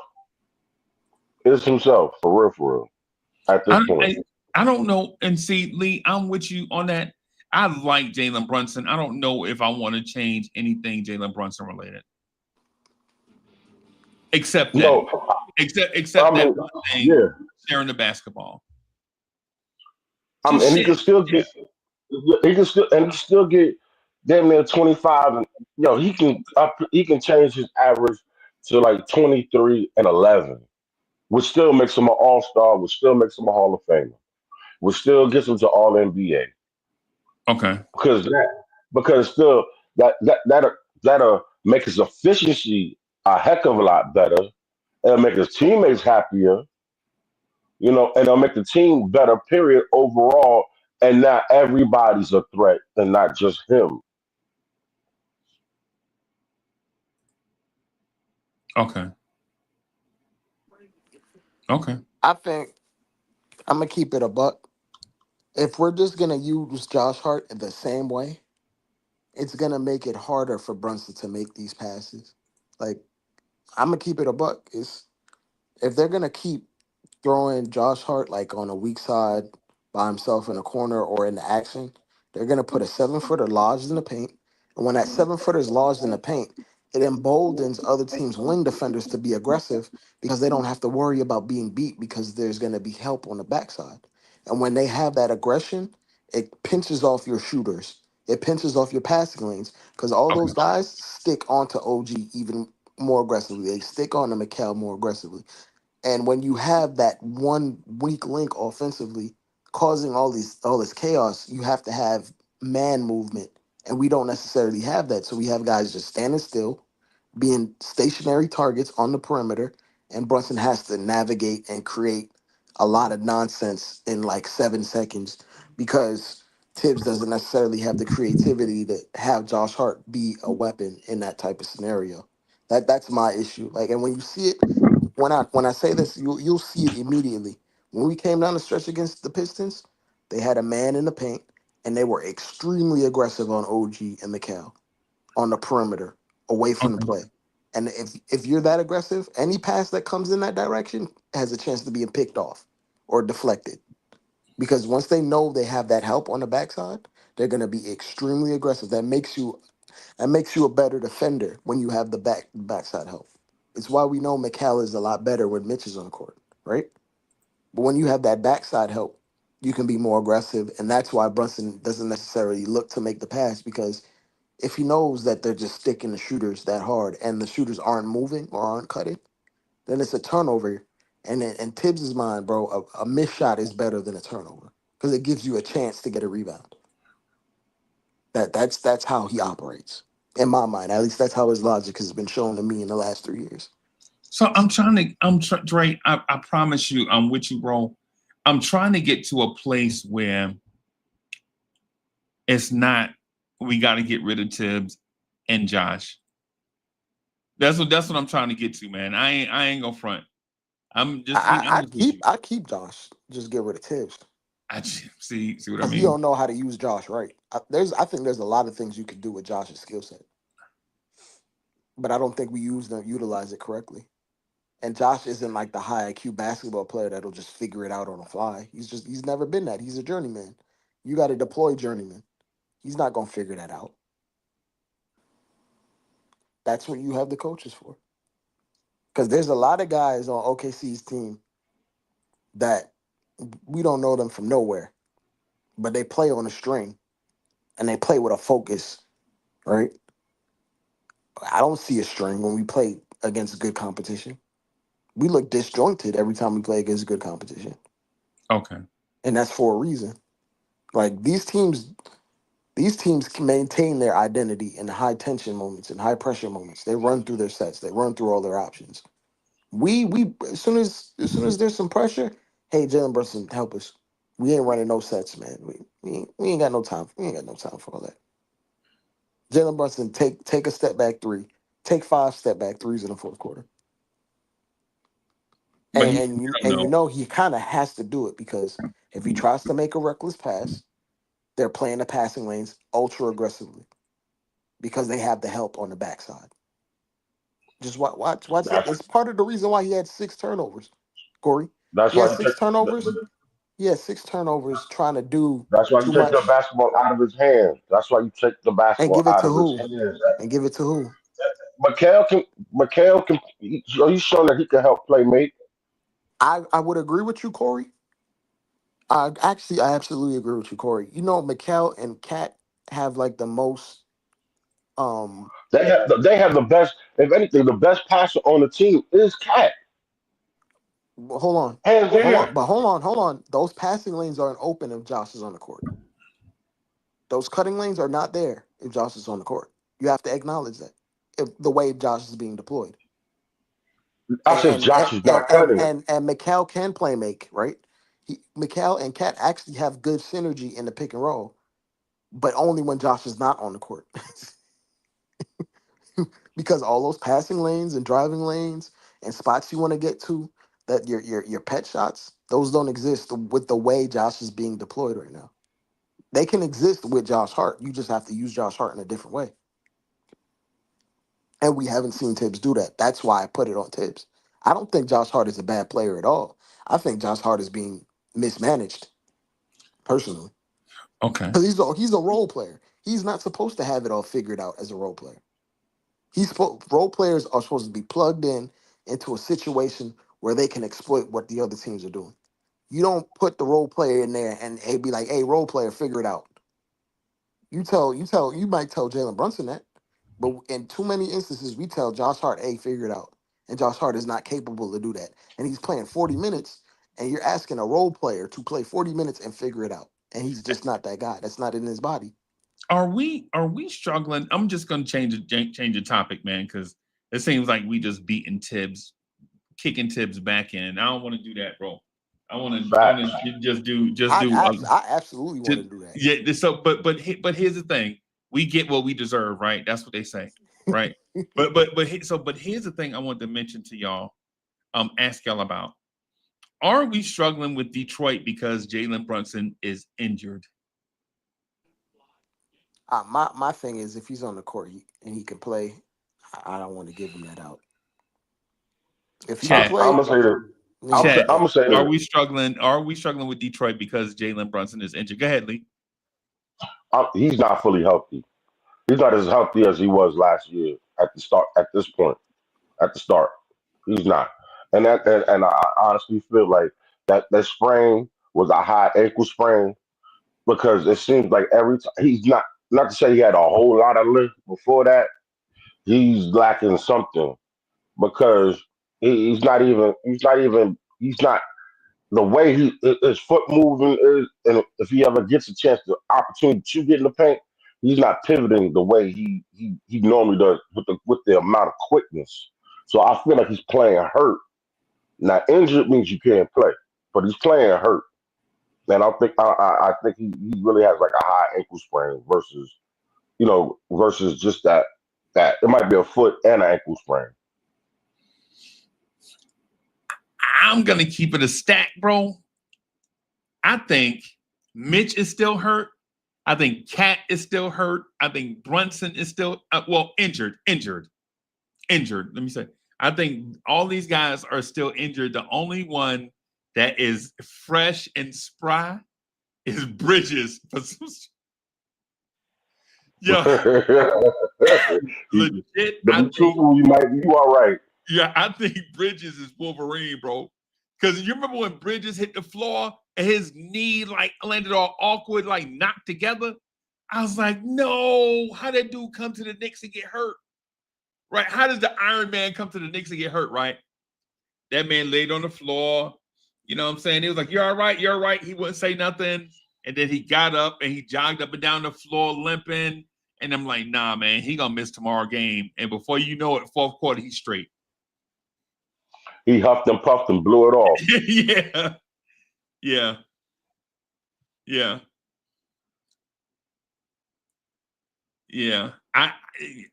Jalen Brunson may be still dealing with the effect of the ankle injury. In game one, the light skinned dude from ESPN. What's the light skin? The light skinned wannabe from ESPN. Richard Jefferson. Richard Hamilton, whatever his name is, Richard something. Richard Nixon. Richard Simmons. He might as well be the way those high pitches for him. He might as well be. All you need is some red hair. And if you know, you know. The reason why I ask y'all this in chat, I see y'all, and I do respect what you guys are putting in the chat, right? I respect those answers. At the same time, you still have to acknowledge that Jalen Brunson left both playoff games due to injury.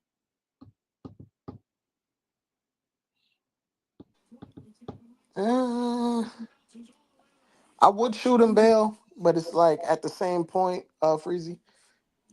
What's his name? Cade Cunningham missed like the same amount of time that Brunson was out. He missed like 7-8 games coming down the stretch of the season due to injury. And he came back and played the last 3, 4, 5 games.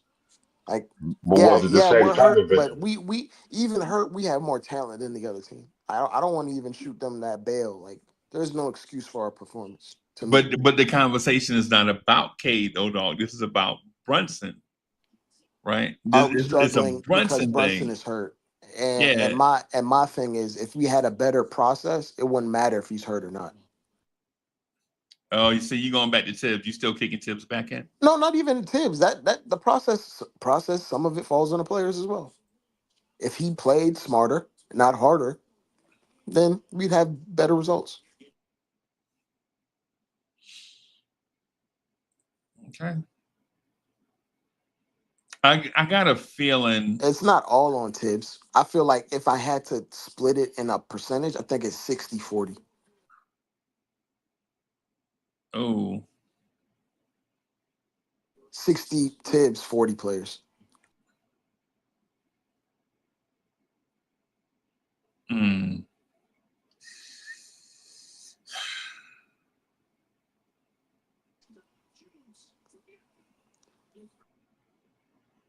I don't know, dog. Hey, it just don't sound right to me, man. 60-40? Yeah, that because when I was listening to you earlier, it sounded like you were saying it was like 80-20. Well, for this particular series, it's 60-40. Okay. Because we have more talent than the other team. But when you're trying to like go against the Celtics, then it's going to shift up even higher in terms of maximizing what you do have. Because I don't think we're at a talent deficit against the Celtics.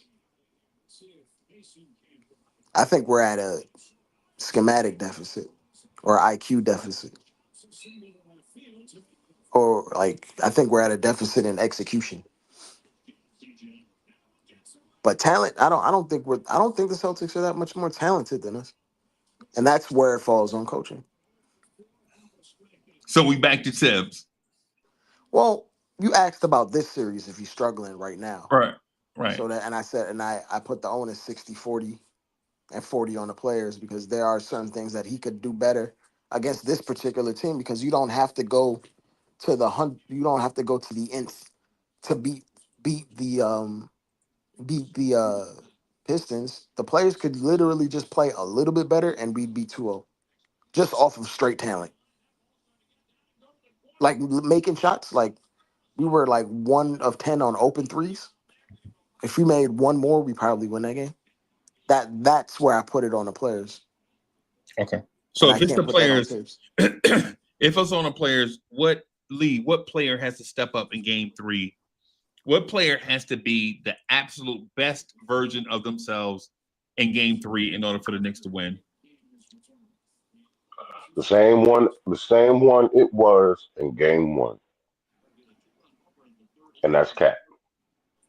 I think Cat, I feel like Cat needs to insert himself just like he did on both ends of the court, just like he did in game 1, and not be, I want to say, he came off to me because maybe he wasn't getting the particular looks that he wanted in a sense. But I'm gonna start off like this. In game 1, he inserted himself in the post.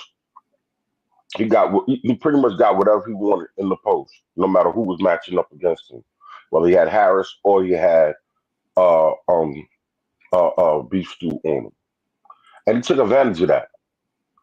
And then also too, but then that opened up the floor game for which he likes to use, going to the basket and also too knocking down the open 3. I think he wanted to start the game off, and this is my opinion because I'm not in his head. I think that he wanted to start the game off shooting and not struggle or fight, get down there and fight as much because he thought that maybe, you know what I'm saying, they would give in. You a hater. Okay, I'll be that. Dre, that man's a hater, bro. That man is a hater, bro. Hold on a second. I can agree with Corey to an extent. Yeah, you a hater too then. I think he needs to assert himself on the glass. Like that part. Boards isn't enough. Even if you ain't getting your shots. Did y'all watch game 2? Yes, I watched. I was right there sitting next to you. Did y'all not see the beginning of game 2 when Cat was destroying all humans at the rim? 3 for 3. That man was 3 for 3, right? When he made that circus shot. And when he looked up, Mitchell Robinson was at the table. Yeah. So y'all don't remember that part because y'all hating so hard. Y'all don't remember that, right? I'm not. First of all, I'm not hating because I was the first one to ring it. Hold on, I was the first one to ring it crazy. 3 for 3 in that game. Tibbs, Freezy, Lord have mercy, forgive me. Freezy, I was the first one to give that man his props. And I told, if it wasn't for him and the way he played on both ends of the court, I gave him his props. I said I was so proud of him. Where the energy go, bro? In game 2, where did it go? Well, He I played wish with he a got. different I type of wish he energy. got. I wish he got more rebounds. But outside of that, he literally didn't get any touches. Like the whole last 16 minutes of the game, Yep. he didn't touch the ball. Like he literally didn't touch the ball. He was used as a decoy, and they brought Josh Hart into the action for Brunson over and over and over. And Tibbs is not a bystander. He can see that happening. Brunson is not calling Josh Hart into the action unless he has the blessing from Tibbs, because you know Tibbs will call a timeout and cut somebody ass out. So And can I say something real quick? yeah. But you, as him knowing what type of player he is and what kind of what I don't understand why he doesn't command the football. Well, he Why number does one, number one. He remember the game before. He only took 14 shots. He He just took took 3 14 less shots, shots. bro. Like I don't think schematically, I don't think we emphasize giving him the rock. And he's not like he doesn't have the mentality that like Shaq has, where Shaq was like, if I don't get the ball, I'm gonna park myself in the key and I'm gonna get 3-second violations until you give me the ball. But in fairness to Drake, because I understand the comp, but in fairness, Shaq wasn't required to play pick and roll defense. Oh no. He wasn't. And I'm Can saying you imagine Shaq playing pick and roll defense for 88 for 100 possessions? There's no way Shaq would have been putting up them numbers. Shaq would weigh he wouldn't have 260. been 400 pounds at the end of his career? He would have been 260. He would have been too right. This is what I'm saying. But to that point, as I said before when I made that football analogy, Corey, he's only gonna do what's asked of him. We made him a decoy in that whole fourth quarter. And remember, like a running back is gonna pick up the run blitz because the quarterback asks him to, right? Like a wide receiver is not gonna run a random route and then get somebody hurt or get their quarterback to throw a pick because they stopping on their route. Cat is only gonna do what's asked of him. I think we have to make it a priority in the game plan to feature him from rip. And that has to come down from coaching and it has to come down from the players as well. Because Cat is not the mentality to just throw the play just because he mad he ain't getting touches. He's just gonna run to his spot that's asked of him and sit there. And he just didn't get touches. He got like 3 touches since the third quarter. And be absolutely honest with you, the reason why he only got 3 touches is because you might not want to like to hear this, but because Josh Hart is in the game. So as long as Josh Hart is in the game and he's guarded by a center, they're gonna put Josh into action because that's the only way Tibbs views getting offense. Because Josh is a non-negotiable. He's not living in a world without playing him. So we gotta play around that. And playing around that makes Cat a decoy in this offense, unfortunately. After 3 months. That's what it's come down to. There's a reason why, like, for the overwhelming majority of the season, Cat barely got any big shots at the end of games. What do you got? The Miami shot and like the Raptor shot. That's about it. That's For about an it. all Hey, NBA guy, right. that's alarmingly low. And that to me, that screams schematically, we don't care about getting Cat those shots or All right. featuring So him hold on. that way. Hey, Dre, hold on. Stop right there. Hold on. Thank you, everybody, for coming through and rocking with us. We have like a minute left before I have to hit the button so that I can start creating the shorts and stuff. Just want to thank everybody for coming through and rocking with us, man. Subscribe to the channel, hit that like button. We're growing at some kind of rate. I don't know what the rate is. Just want to thank everybody that's helping us grow, man. Be active in the chat, because if you watching replay gang, if y'all watching, man, put some comments in the comment section so we know who y'all are. Don't be, you know what I'm saying? You don't have to be a ghost. You don't have to watch from the bushes. You know what I'm saying? Comment all those things. And on that note, we're going to get out of here before the 2-hour mark. Peace, everybody. Peace. Peace. Yeah, man. I had